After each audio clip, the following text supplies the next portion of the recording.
হঠাৎ করে এই গজল শুনে আসলে আমরা সবই মর্মাহত, আমরা সবই আসলে এই ব্যাপারে কোনো কিছুই জানি না। কারণ বহিষ্কার হারে বল, বহিষ্কার হইতে আগে সকল করার পরে সকল যদি উত্তর দিতে হয়, তাহলে গিয়া উত্তর যদি সঠিকভাবে না হয় তাহলে গিয়া বহিষ্কার। যাই হোক, যে বা যারা আজকে বিএনপি প্রতিষ্ঠিত করতে গিয়া, এই রাজ্য করে বিএনপি কে স্টাবলিশ করতে গিয়া, আপনারা প্রত্যেকেও জানেন মরহুম এম সাইফুর রহমান যখন রাজনীতিতে আসেন তখন তো এত সিরিয়াসলি বিএনপি রে আনতে পারছেন না। কিন্তু পরবর্তীতে যখন আমার চাচা, আমার মামা মরহুম আতাউর রহমান চৌধুরী যখন তাদের রাজনীতিতে দায়িত্ব দেওয়া হয়েছে, তখন বিএনপি এই রাজনগরে গণসংগঠন হিসাবে রূপ নিয়েছে। প্রত্যেকটা ওয়ার্ডে, গ্রামে, ইউনিয়নে, ইউনিয়ন পর্যায়ে, প্রত্যেকটি মহল্লায়। আর তারই ধারাবাহিকতায় উনি মারা যাওয়ার পর আমি তৃণমূল পর্যায়ের নেতা কর্মীদেরকে নিয়ে আমি এ পর্যন্ত ছিলাম, থাকবো ইনশাল্লাহ। কিছু হাই রেট নেতারা আছে, তারা হঠাৎ হঠাৎ উড়ে এসে জুড়ে বসতে চায়। আমি এগুলা প্রতিবাদ করতে গিয়া আজকে আমার উপর বিভিন্ন ষড়যন্ত্র করা হইতেছে। এগুলা আপনারা প্রত্যেকে অবশ্যই অবগত রয়েছেন। এই হিসাবে আমি বলবো, আমি এই পর্যন্ত 1996 সালের যে মুন্সিবাজার যে মার্ডার মামলা হয়েছিল, সেই মামলায় আমি আসামি ছিলাম। 1996 সালে সেই মার্ডার মামলা আমি 3 বছর 3 মাসের সাজা মুক্ত আসামি নিয়ে কারাগারে ছিলাম এই আওয়ামী লীগের সময়ে। আপনারা জানেন গত 2012 সালে চৌধুরী বাজার আওয়ামী লীগের দ্বন্দ্ব করে এখানে একটা মার্ডার হয়েছিল। এইখানে আমি হুকুমদারি আসামি, আমি বাড়িতেও ছিলাম না।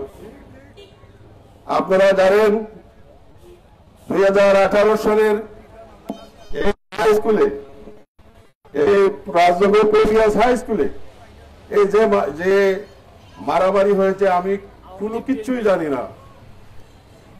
এরপরেও আমি 10 নম্বর আসামি ছিলাম এই মামলায়। মামলা কাকে দেওয়া হয়? জেলার মধ্যে যাদের মধ্যে কোন ধরনের আতাত নাই, যারা রাতের অন্ধকারে যারা আওয়ামী লীগের সাথে আতাত করতে না পারে, সেই জন্য মানুষের মামলার আসামি হয়। আজ আমি চ্যালেঞ্জ দিয়ে বলবো, এই রাজনগর উপজেলায় আমি এই মামলাগুলো তো আমি সংক্ষেপে বললাম, এইটা হইল গিয়া মানে বড় ধরনের মামলা, আরো তো মামলা অনেকই আছে। আমি চ্যালেঞ্জ দিয়ে বললাম, রাজনগর উপজেলায় যারা রাজনীতি করতেছেন তারা প্রত্যেকেরই আঘাত করে তারা রাজনীতি করতেছে। আমার সভাপতি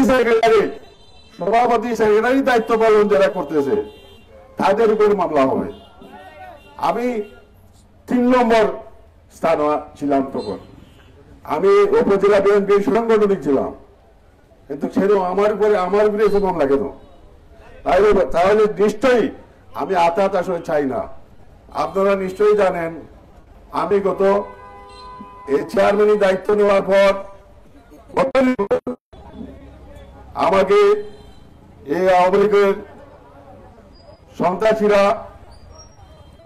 যেভাবে হোক আমার রেজাল্টকে ছিনিয়ে নেওয়া হয়েছিল। আমি যখন ধান ছোড়া নিয়ে নির্বাচন করি, রাত 11:30টার পরে আবার আমাদের এই রেজাল্ট শিট উপজেলা থেকে দেওয়া হয়েছে। কিন্তু আমি তখনও আমার এই ইউনিয়নের মানুষ, উপজেলার মানুষ আমাকে ভালোবাসে, কারণ আমি জানি আমি মানুষের ভালোবাসার শিকার। আমি তৃণমূল পর্যায়ের মানুষকে নিয়ে আমি চলতে চাই।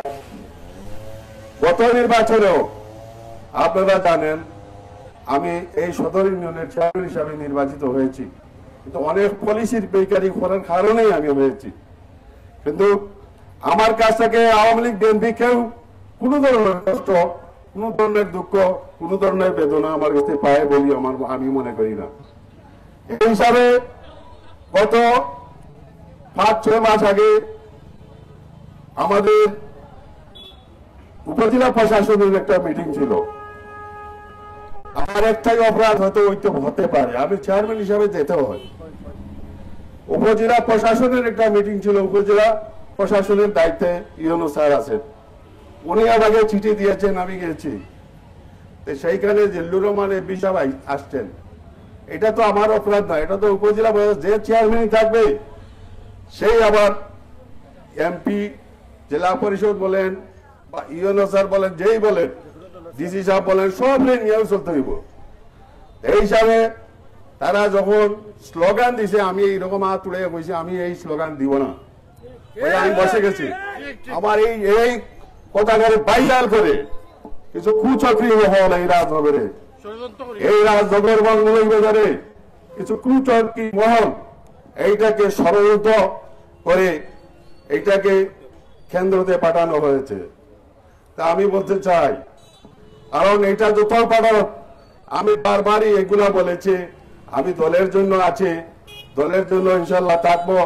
কারণ দল থেকে, কেন্দ্র থেকে যে এই আসছে বহিষ্কার আদেশ, আমি আশা করব আমাদের কেন্দ্রের যারা অভিভাবক আছেন, আমরা দেশ নেত্রী বেগম খালেদা জিয়ার নেতৃত্বে বিএনপি করি, আমাদের নেতা আগামী রাষ্ট্রনায়ক তারেক জিয়ার নেতৃত্বে আমরা রাজনীতি করি, এবং আমাদের এই যে দিয়েছেন আমাদের যুগ্ম মহাসচিব রুহুল কবির রিজভী মহোদয় সহ সকলের কাছে আমার চূড়ান্ত দাবি থাকবে, কারণ এগুলা অবিলম্বে প্রত্যাহার করার জন্য, অবিলম্বে প্রত্যাহার করে রাজনগরে সুষ্ঠু রাজনীতির পরিবেশ দেওয়ার জন্য হাইব্রিডদেরকে দিয়ে, হাইব্রিডরা সাধারণ মানুষের কথা জানে না, সাধারণ মানুষের কথা ভেবে না, ঘরে বসে কমিটি দিতেছে, এগুলোই করতেছে।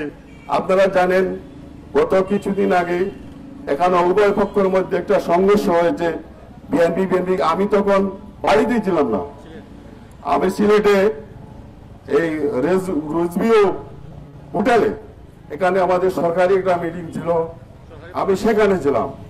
আমি ছিলাম প্রত্যেক বিভাগীয় একটা মিটিং ছিল। এরপরেও এইটা বোঝানো যাইতেছে যে এটা আমার মাধ্যমে হয়েছে, আমি কিছুই জানি না। আমি 5টার সময় সিলেট থেকে আসছি। তো যাই হোক, এই যতই ষড়যন্ত্র আসুক না কেন, সত্যের বিজয় ইনশাল্লাহ হবে।